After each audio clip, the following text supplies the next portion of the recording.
3장 말씀을 여러분과 함께 나누도록 하겠습니다. 말씀의 제목은 말씀하옵소서 종이 듣겠나이다 입니다. 사사시대 엘리라는 지도자 아래 이스라엘은 영적으로 점점 더 피폐해져 가고 있었습니다. 영적 지도자 엘리는 하나님의 말씀을 듣지 못했습니다. 그가 영적으로 닫혀 있자 백성들에게 하나님은 멀어지고요, 백성들 가운데는 죄가 범람하게 되었습니다. 그래서 이 당시 하나님께서 그 백성들에게 말씀하시는 일도 드물었다, 그렇게 성경은 말씀하고 있습니다.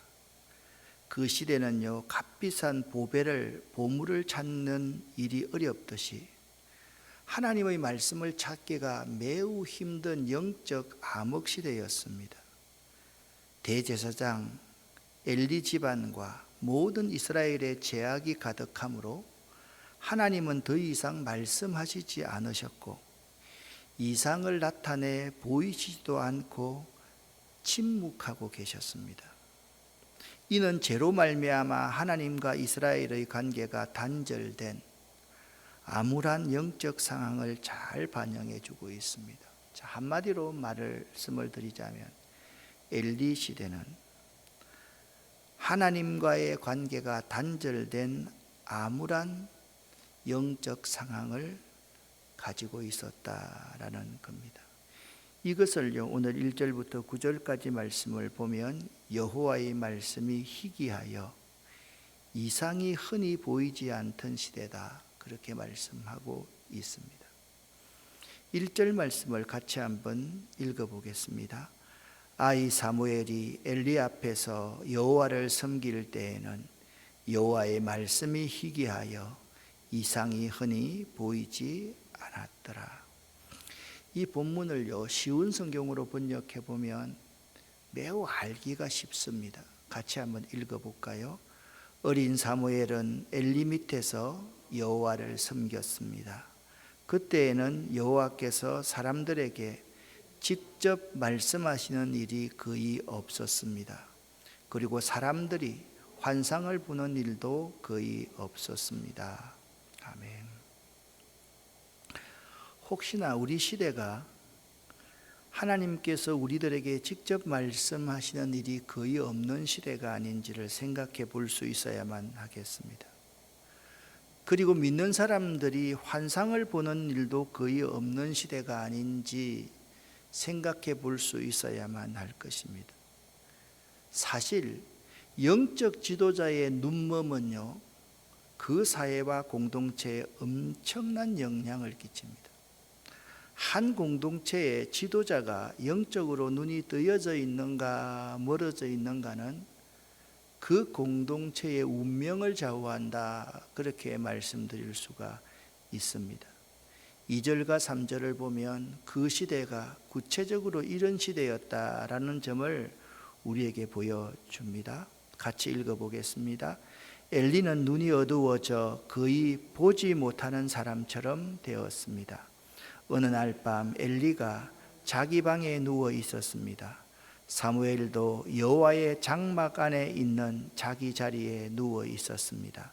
하나님의 궤는 성막 안에 있었습니다. 하나님의 등불은 아직 꺼지지 않았습니다. 아멘. 자, 여기 엘리의 눈이요, 거의 보지 못하는 맹인처럼 되어 있었다, 그렇게 말씀하고 있습니다. 엘리는요, 사실 그의 성전에 올라오는 사람들에 대해서 관심이 없었습니다. 엘리가 관심이 있었던 건 딱 한 가지밖에 없었습니다. 자기 아들들에만 관심이 있었습니다. 그래서 한나 같은 사람이 하나님의 성전에 올라와서 통곡하면서 기도하고 있을 때 엘리는 우리가 잘 알다시피 이렇게 말을 합니다. 왜 이렇게 술을 먹고 와서 성전에서 이러고 있느냐라고 꾸짖는 모습을 볼 수가 있습니다. 그런데 어느 날 밤, 이제 시대가 바뀌는 한밤이 되었습니다. 여기에 두 장면이 아주 서로 대비되어서 서로 오버랩되고 있는 모습을 볼 수가 있습니다. 엘리는 자기 방에 누워 있었고요, 어린 사무엘은 성막 안에 있는 자기 자리에 누워 있더라라는 것입니다. 이것이 큰 차이입니다. 자기 방에 누워 있는 영적인 지도자, 아직까지 미완의 지도자이지만 하나님의 성막 안에 있는 자기 자리에 누워 있는 차기의 지도자, 누구에게 하나님의 영이 임할 수 있을까요? 우리가 알지 않습니까? 하나님의 교회는요, 자기 방에 없습니다.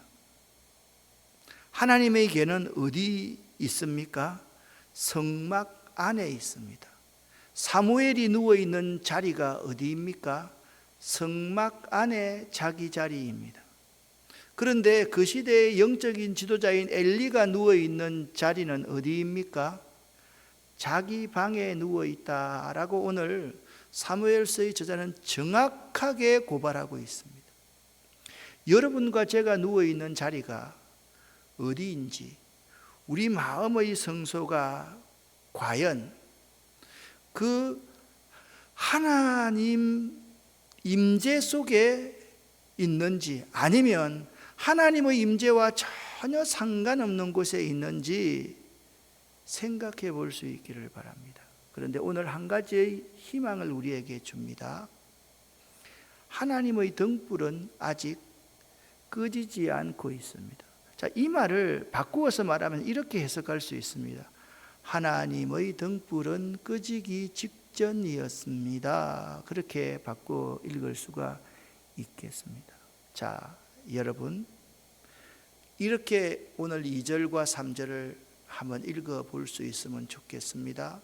그 시대의 영적인 지도자는 눈이 어두워서 아무것도 보지 못하는 맹인과도 같았습니다. 그 시대의 영적 지도자는 하나님의 궤가 없는 자기 방에 누워 있었고요, 어린 사무엘은 하나님의 궤가 안치되어 있는 성막 그곳에 누워 있었습니다. 하나님의 궤는 성막 안에 있는데 말입니다. 그리고 아직까지는 하나님의 등불은 꺼지지 않았습니다. 여기서 그날 밤부터 사무엘이 등장하기 시작합니다. 사무엘의 등장은 이스라엘의 영적 분위기의 반전을 이룹니다. 3절 말씀입니다. 하나님의 등불은 아직 꺼지지 아니한 것이다. 이 성소의 등불은요, 규례상 해가 져서 다시 해가 뜨기 직전까지 켜두어야만 했습니다. 해가 지면 하루가 시작되고 해가 뜨면 하루가 마칩니다. 그런데 성소의 등불이 아직 꺼지지 않는 그때는 언제입니까? 새벽이다. 새벽이었습니다. 예수님께서 새벽 오이려 미명에 습관을 쫓아 기도하신 것처럼 하나님의 역사가 이 새벽에 일어나고 있는 것입니다. 날이 밝아오기 전 어린 사무엘은 하나님의 언약궤가 있는 전에 누워서 하나님의 임재를 기다리고 있었던 것입니다. 지금 사무엘이 뭐 하고 있다고요? 하나님의 임재를 기다리고 있었습니다. 4절을 읽으면 이렇게 해석하는 것이 참 옳습니다. 어떻게 시작하고 있습니까? 그때에 사무엘이 하나님의 궤가 있는 그곳에서 하나님의 임재를 기다리고 있는 그 새벽에 여호와께서 사무엘을 부릅니다. 제가 여기 있습니다. 그렇게 말합니다. 엘리에게로 달려갑니다. 돌아가서 자거라, 나는 너를 부르지 않았다. 6절입니다. 여호와께서 다시 사무엘아 라고 부릅니다. 사무엘이 다시 엘리에게로 가서 말합니다. 내가 너를 부르지 않았으니 돌아가서 자라. 7절이 매우 중요합니다. 사무엘은 아직 여호와를 경험하지 못할 때였습니다. 엘리는 여호와를 경험한 적이 있는 사람이었습니다. 이미 이전의 말입니다. 그리고 지금은 여호와의 경험이라는 게 무언지 여기 심령에 굳은 살이 박혀서 그것은 그렇게 중요하지 않는 습관처럼 자기의 직을 수행하고 있는 사람입니다. 이렇게 말합니다. 여호와께서 7절 하반절입니다. 사무엘에게 직접 말씀하신 적이 없었습니다. 세 번째 여호와께서 사무엘을 부르십니다. 그때서야 엘리가 말해 주었습니다. 잠자리로 돌아가거라. 다시 너를 부르는 소리가 나면 여호와여 말씀하시옵소서. 저는 주님의 종입니다. 자, 여러분 이 기도를 같이 한번 해보십시다. 따라합시다. 여호와여 말씀하시옵소서. 저는 주님의 종입니다. 아멘. 여러분 교회 와서요 예배를 드리기 전에 하나님 앞에 부족하고 연약한 종이 왔습니다. 하나님 나를 이 모습 이대로 받아주십시오. 그리고 또 기도합니다. 하나님 이 시간 말씀하시옵소서. 종이 듣겠습니다. 종이 순종하겠습니다. 종이 아멘 하겠습니다. 이 기도는요 매우 중요한 기도입니다. 이 기도가 우리의 마음을 옥토와 같이 만드는 우리의 마음밭을 뒤집어 엎는 그러한 기도라는 사실을 여러분 알아야 됩니다. 사무엘이 다시 잠자리에 누워 있습니다. 바로 그 밤에 여호와께서 사무엘을 부르셨다. 그 밤이 어떤 밤입니까?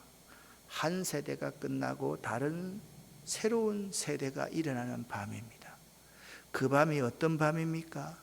이스라엘의 극심한 타락으로 대제사장조차 말씀을 듣지 못하고 하나님이 꿈과 이상으로 나타나지도 아니하며 말씀이 희귀하던 그 시기를 넘어서 새로운 시대가 도래하는 그러한 밤입니다.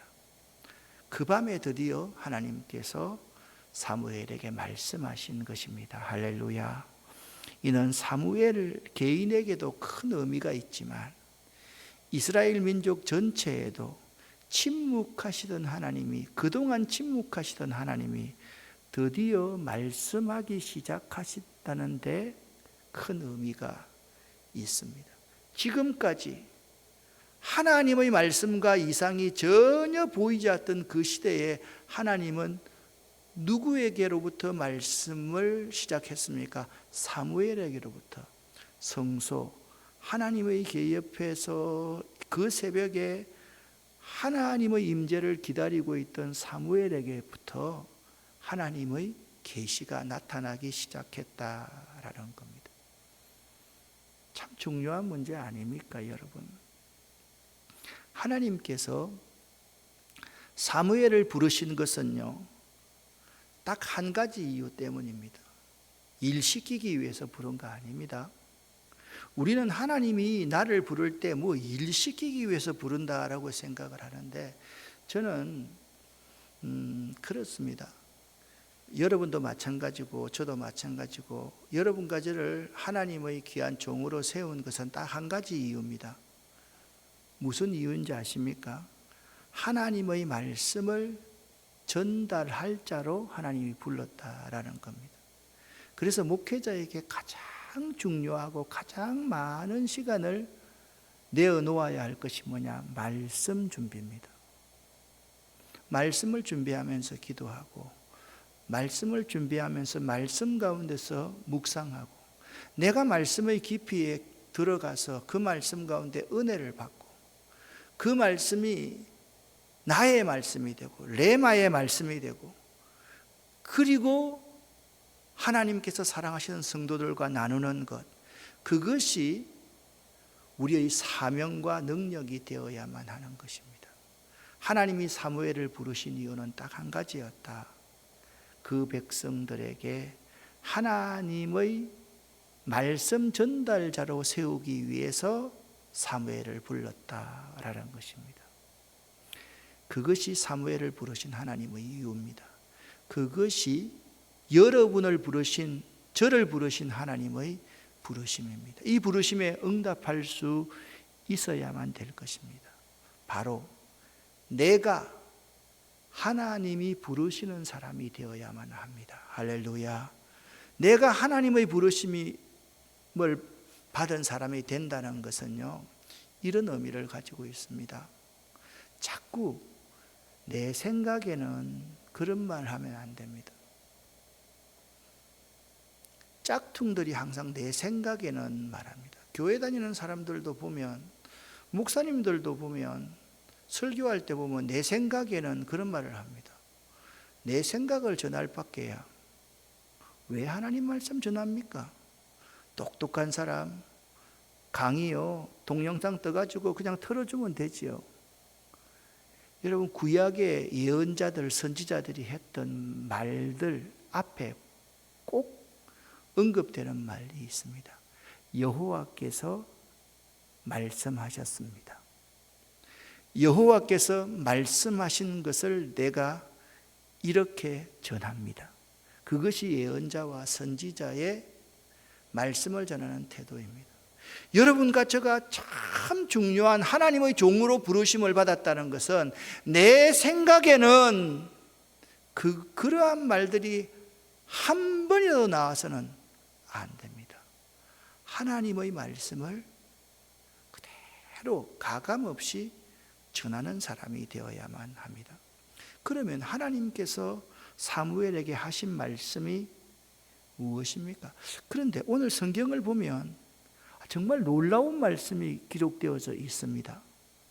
사무엘이 지금 어떻게 해 있습니까? 잠자리에 들어가지고 하나님의 궤 옆에서 하나님의 뜻을, 임재를 기다리고 있습니다. 그죠? 그때 여러분 한번 보십시오. 10절에 여호와께서 그곳에 서 계셨습니다 라고 말씀하고 있습니다. 여호와께서는 그전처럼 사무엘아 사무엘이라 하고 부르셨습니다. 사무엘이 하나님을 경험하지 못했을 때는 엘리에게로 달려갔지만은 사무엘이 그곳에 서 계신 하나님을 발견한 것입니다. 참 중요한 것은 우리 곁에 서서 우리를 부르시는 하나님을 볼 수 있어야 됩니다. 여러분, 엠마오로 가는 두 제자 이야기 여러분 잘 아시죠? 누가복음에 있지 않습니까? 엠마오 마을로 가는 두 제자, 그들은 절망과 슬픔에 잠겨 있었습니다. 그들과 함께 걸어 내려가면서 대화하던 분이 예수님인 줄 그들은 전혀 몰랐습니다. 그 주님께서는 그들 곁에 항상 서서 그들과 동행했지만 그들의 눈에 비늘 같은 것들이 떨어지기 전에는 그 주님을 알 수가 없었던 것입니다. 지금 여호와께서 하나님의 임재의 상징인 그 하나님의 성막, 그리고 그 성막 안에 있는 하나님의 궤 곁에 서 계셨다라는 것입니다. 이때 겸손하게 하나님을 만난 사무엘이 사무엘의 시대를 엽니다. 여호와여 말씀하십시오. 저는 주님의 종입니다. 제가 듣겠습니다. 자, 이 부분을 세 부분으로 나누어서 여호와여 말씀하십시오. 두 번째, 저는 주님의 종입니다. 세 번째, 제가 듣겠습니다. 시작. 여호와여 말씀하십시오. 저는 주님의 종입니다. 제가 듣겠습니다. 아멘. 그러자 여호와께서 사무엘에게 말씀하셨습니다. 놀라운, 우리는 이 본문을 읽을 때 그냥 하나님이 3번 사무엘을 불렀다 그 정도로 보고 있는데요, 쉬운 성경으로 읽으면 내가 이스라엘에 어떤 일을 하려고 한다. 그 일, 내가 하는 그 일을 듣는 사람은 깜짝 놀라게 될 것이다. 그 깜짝 놀랄 일이 무엇입니까? 내가 엘리와 그의 집안에게 말했던 일을 다 이룰 것이다. 하나도 빠짐없이 이룰 것이다. 이 일이요, 우리는 그냥 단순하게 생각하면 엘리와 그 가문을 멸망시키겠다라는 말처럼 들리지만 아닙니다.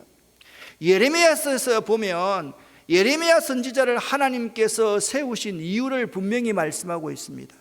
내가 먼저 허물어버리고 뽑아버리고 그리고 나서 건설하며 심을 것이다, 그렇게 말씀하고 있습니다.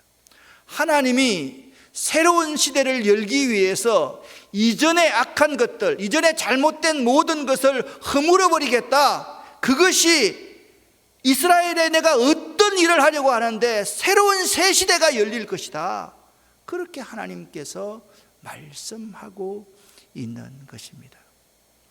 그러면서 허물어버릴 그 시대가 어떤 시대인지를 잘 말씀해 주고 있습니다. 이걸 읽으면요, 여러분과 제가 가슴을 부여안고 기도해야만 될 문제입니다. 혹시나 우리 부모가 우리 자녀들에게 이런 자세로 대하고 있으면 큰일 날 문제라는 것을 알아야 됩니다. 같이 13절, 14절 읽어보겠습니다. 엘리는 자기 아들들이 나쁘다는 것을 알았다. 또 자기 아들들이 나를 배반한 것도 알았다. 그러나 엘리는 그들을 말리지 않았다. 그래서 나는 엘리의 가족을 영원토록 벌주겠다고 말했다. 그래서 나는 엘리의 가족에게 이렇게 맹세했다. 엘리 가족의 죄는 제물이나 예물로도 절대로 용서받지 못할 것이다. 아멘. 사랑하는 성도 여러분, 사무엘이 하나님의 말씀의 전달자, 그러니까 선지자로 부름받았다. 그러니까 사무엘은요, 다른 거 아니에요. 하나님의 말씀 전달자에 불과하다는 사실을 알아야 돼요. 여러분, 사무엘이 세웠던 초대 왕 사울이 왜 실패했습니까? 자기가 하나님의 왕권을 세우는 자에 불과한 존재인데 자기가 하나님처럼 행동했기 때문에 사무엘을 세운 것을 하나님이 후회한다라고 말씀하고 있지 않습니까?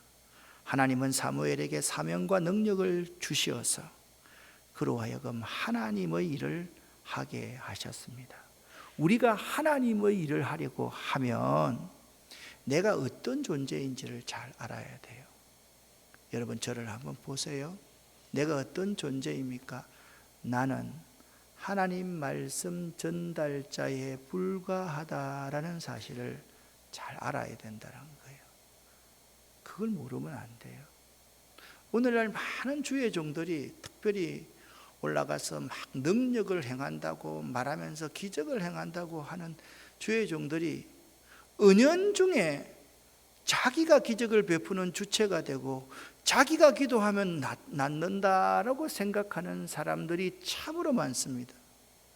천만의 말씀입니다. 우리는 불과한 존재다라는 것을 꼭 명심하고 알아야만 합니다. 이제 하나님께서 말씀하신 말씀의 전달자가 누구라 그랬습니까? 사무엘입니다. 사무엘은 하나님 말씀 전달자에 불과했습니다.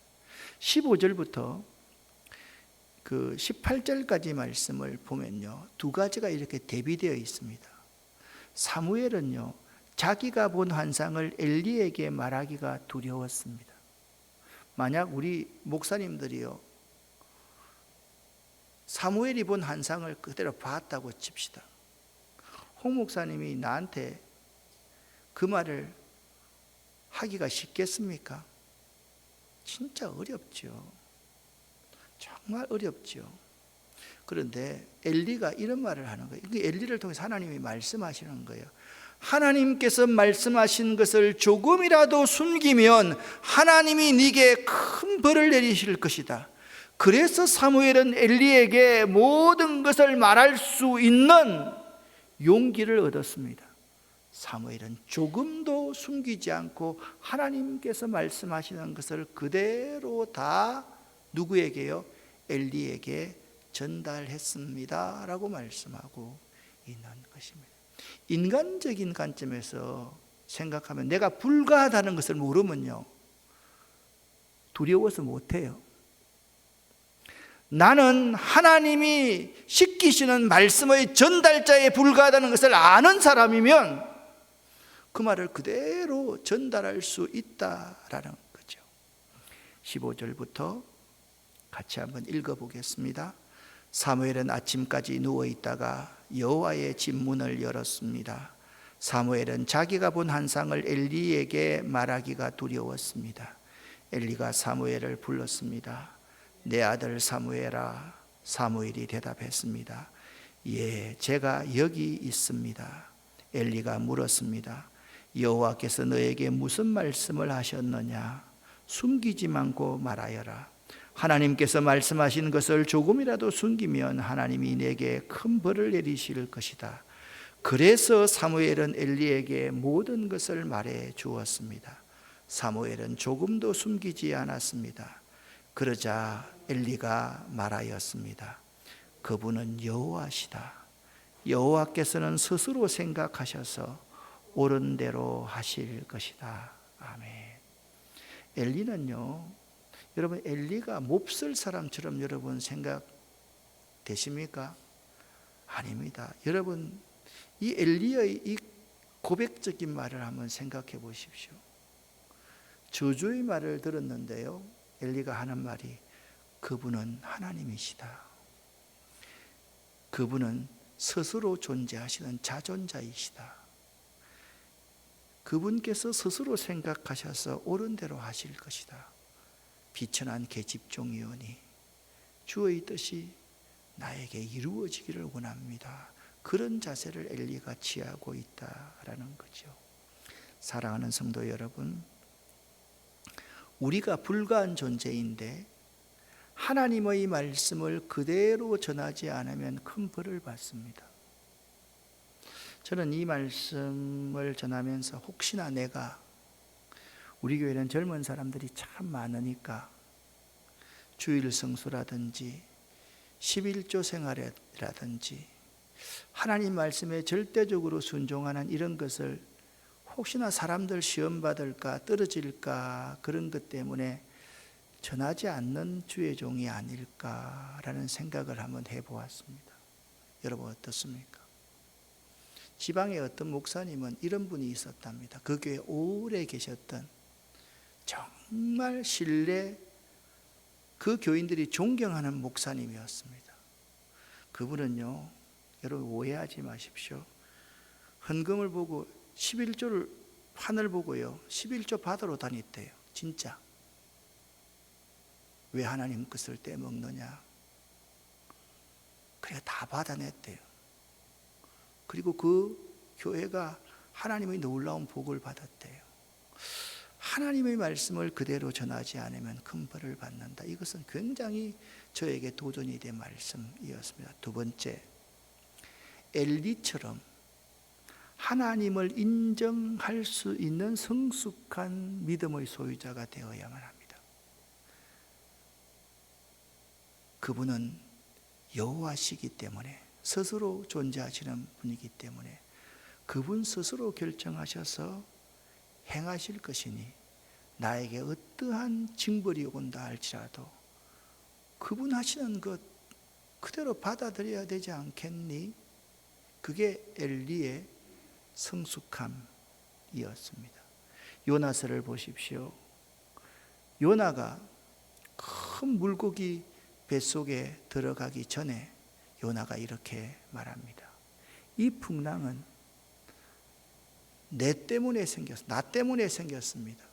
나를 들어 바다에 던지세요. 그러면 이 풍랑이 잠잠해질 겁니다. 이런 성숙함이 우리 그리스도인 가운데 있어야 되는 거예요. 그렇잖아요. 이런 성숙한 자가 우리 가운데 많아야만 되는 거예요. 내가 죽어야 교회가 살고요, 내가 죽어야 공동체가 살고요, 내가 죽어야 가정이 살지, 내가 살아있으면 교회와 가정과 공동체가 죽을 수밖에 없다. 아사 가정생이요, 아생 가정사라. 그 말을 우리가 명심할 수 있어야만 됩니다.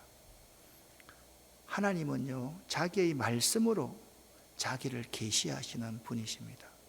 사무엘이 어떤 복을 받은지 아십니까? 오늘 19절 20절 말씀에 사무엘은 4가지의 놀라운 복을 받았습니다. 첫 번째, 사무엘은 점점 자라났습니다. 이 점점 자라났다는 이 말은요, 사무엘의 어린 시절을 한마디로 요약하고 있지 않습니까? 그런데 누가복음 2장 52절 말씀을 보면 사무엘의 어린 시절과 예수님의 어린 시절이 매우 유사합니다. 예수는 그 키가 자라고, 키가 자란다는 것은 외형적인 성장을 말합니다. 두 번째, 그 지혜가 자라니 내적인 성숙을 의미합니다. 그러니 하나님에게 더욱 사랑스러워 가고 사람들에게 더욱 사랑받아 가더라. 예수님의 어린 시절을 누가복음 2장 52절은 이렇게 잘 묘사하고 있습니다. 사무엘은 점점 더 겉도 성장하고 내실도 차가면서 하나님과 사람에게 더 사랑스러워 가셨다. 그렇게 첫 번째 말씀하고 있습니다. 두 번째, 여호와께서는 사무엘과 함께 하셨습니다. 그런데 사무엘과 함께 하셨는데 4절을, 네 번째를 먼저 보겠습니다. 모든 이스라엘 사람들은 사무엘이 여호와의 예언자라는 것을 알았습니다. 그러니까 모든 이스라엘 백성들이 사무엘을 보면 하나님이 저분과 함께 하시는 사람이다 라는 사실을 알았다라고 말씀하고 있습니다. 사무엘의 세 번째 복입니다. 사무엘에게 말한 것을 다 이루어 주셨습니다. 할렐루야. 나는 여러분들이 이런 복을 받을 수 있기를 예수 이름으로 간절히 축원합니다. 여러분이 잘 성장하고 성숙할 수 있기를 바랍니다. 이 교회의 교인들은요, 하나님이 부르신 그날까지 성장하고 성숙해야 됩니다. 오늘날 우리의 문제가 무엇입니까? 나이 조금 들고 직분 조금 중하여지면 끝났다. 나 성경 공부 그거 다 했어. 그 과정 다 거쳤어. 왜 또 그런 거 하라고 그래? 여러분, 사도 바울의 고백을 여러분 아십니까? 나의 달려갈 길과, 여러분 달려갈 때 100m 달려갈 때 80m 잘 달리다가 스톱하면 결승점에서 상 받을 수 있습니까? 내가 너무 바보 같은 말 합니까? 우리가 있잖아요, 목사라고 해가지고 성경 제대로 안 읽고 하나님 말씀 묵상하지 않고 하나님의 임재를 날마다 기다리지 않으면요, 빈강정 같은 목사가 될 수밖에 없어요. 우리도 마찬가지예요. 다 마찬가지예요. 이름 4가지를 여러분 잘 생각해 볼 수 있기를 바랍니다. 하나님이 함께하는 사람, 하나님께서 사무엘에게 말한 것을 다 이루어 주시는 사람, 응답받는 사람, 그리고 모든 사람들이 그를 인정하고 칭찬하는 사람, 이런 사람이 될 수 있어야만 되는 것입니다. 자, 21절을 같이 한번 읽겠습니다. 여호와께서는 실로에서 다시 사무엘에게 나타나셔서 말씀을 통해 여호와의 뜻을 알려주셨습니다. 아멘. 여기 다시 사무엘에게 나타났다라는 것은 여러 가지 해석이 있을 수가 있습니다. 그런데 저는 이렇게 해석하고 싶습니다. 엘리 시대를 하나님께서 허물어 버리고 사무엘 시대를 세웠을 때 한 번도 하나님을 경험하지 못했던 사무엘에게 하나님이 나타나셨던 것이 첫 번째. 그리고 사무엘이 본격적으로 하나님의 선지자로서 활동하면서 실로 하나님의 궤를 모셔놓았던 성막이 있는 그 실로에서 다시 사무엘에게 나타나셔서 그때부터 본격적으로 말씀을 통해 하나님의 뜻을 사무엘을 통해서 그 백성에게 알려주셨다. 그렇게 말씀하고 있는 것입니다. 여러분 1절을 읽었지 않습니까? 그때에는 하나님이 사람들에게 직접 말씀하시는 일이 거의 없었습니다. 어느 시대입니까? 엘리 시대였습니다. 사사 시대였습니다. 그리고 사람들이 환상을 보는 일도 거의 없었습니다. 그런데 사무엘 시대는 어떤 시대입니까? 사무엘 시대를 세 가지로 한번 정의해 보았습니다. 하나님께서 실로 현장에 나타나셔서 말씀에 하나님의 뜻을 보여주는 시대가 사무엘 시대였습니다. 두 번째 사무엘의 시대는 하나님께서 말씀을 통해서 자신의 뜻을 알려주시는 시대입니다. 저는 우리 아름다운 교회가 이런 시대를 맞이했으면 참 좋겠습니다. 여러분도 이런 시대에 접어들었으면 참 좋겠습니다. 그리고 마지막 한 가지, 사무엘의 시대는 어떤 시대입니까? 하나님의 말씀이 하나도 땅에 떨어지지 아니하고 다 이루어지는 시대였다. 여러분과 제가 이제 기도할 터인데요, 주여 믿습니다를 이제부터는 여러분이 너무 그냥 일상적으로 외우지 마시고, 주님, 저는 주님을 믿습니다. 주님, 저는 주님께서 하신 말씀을, 약속의 말씀을 믿습니다. 그리고 주님, 그 약속의 말씀이 지금 여기서 이루어질 줄 믿습니다. 그것이 주여 믿습니다. 주여 믿습니다. 주여 믿습니다의 의미임을 알고 우리 모두가 이 사무엘의 시대를 열어갈 수 있기를 예수 이름으로 간절히 축원합니다. 기도하겠습니다. 오늘은 주여 믿습니다 세 번 할 때 나는 주님을 믿습니다. 두 번째, 나는 주님께서 내게 약속하신 말씀을 믿습니다. 세 번째, 그 말씀이 나를 통해 이루어질 줄 믿습니다. 그 고백을 하고 기도하고 돌아가겠습니다. 주여 믿습니다. 주여 믿습니다. 주여 믿습니다.